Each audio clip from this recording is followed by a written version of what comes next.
Di sebuah desa kecil yang sunyi, tinggal seorang ayah tua yang wajahnya penuh keriput perjuangan.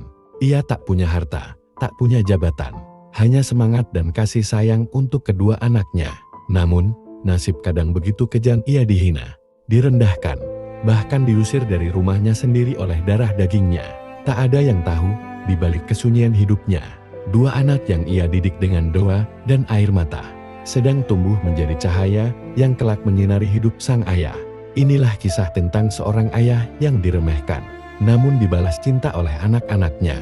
Di ujung pengorbanan, di sebuah desa kecil yang sunyi, hidup seorang ayah tua. Wajahnya penuh keriput, bukan karena usia semata, melainkan karena letihnya menanggung hidup sendirian. Ia tak punya emas, tak punya tanah, tak punya jabatan. Yang ia punya hanyalah semangat dan cinta. Cinta untuk dua anak yang ia besarkan seorang diri. Rumah tanpa kehangatan. Dulu, ia tinggal di rumah itu. Rumah yang kini dipenuhi suara-suara kasar, umpatan, dan ejekan.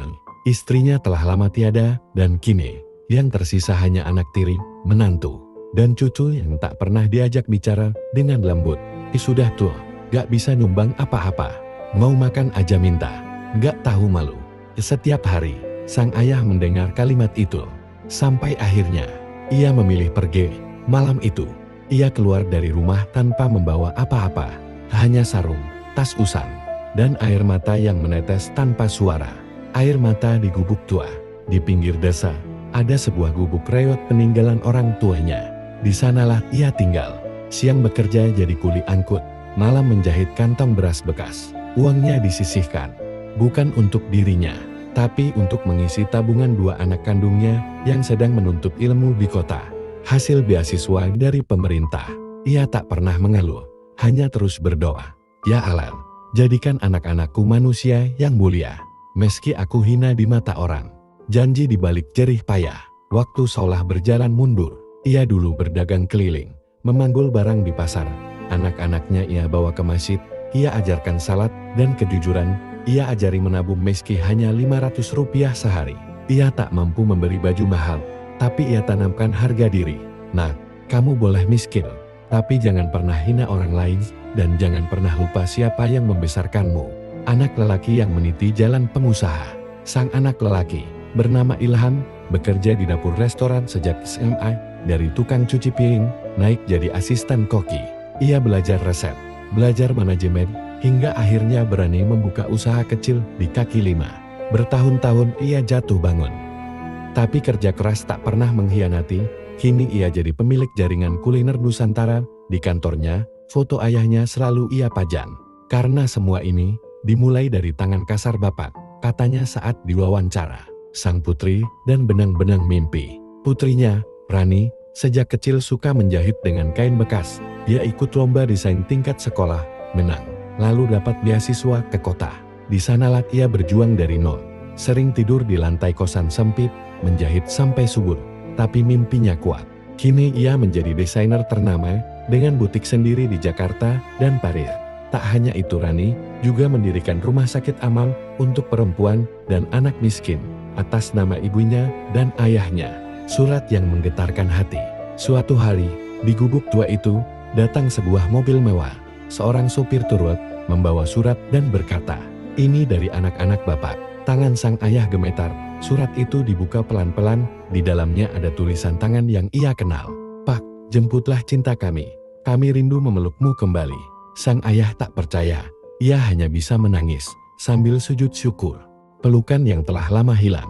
Ketika tiba di kota, ia disambut dua orang dewasa yang kini Dagar dan Anggun, anak-anak yang dulu ia antar sekolah sambil bersepeda. Mereka memeluk sang ayah erat. "Pak, maafkan kami, terlalu lama membiarkan Bapak sendirian." "Tidak, Nak.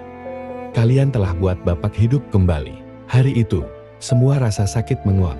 Yang tersisa hanya haru dan bahagia. Istana untuk ayah.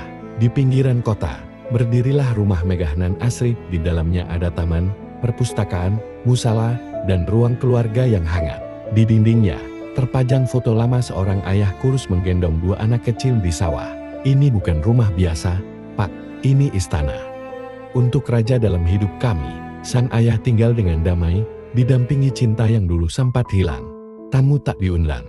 Suatu hari, Datang orang-orang dari desa, mereka yang dulu menghina dan mengusir kini berdiri terpaku di depan rumah besar itu.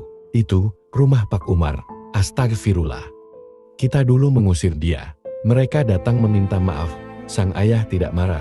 Dia hanya berkata pelan. Dulu aku diusir karena miskin. Sekarang aku disambut karena anakku kaya, tapi aku tidak benci karena cinta tidak menyimpan dendam. Pergi menuju Baitullah. Tahun itu, Ilham dan Rani memberangkatkan ayah mereka ke Tanah Suci.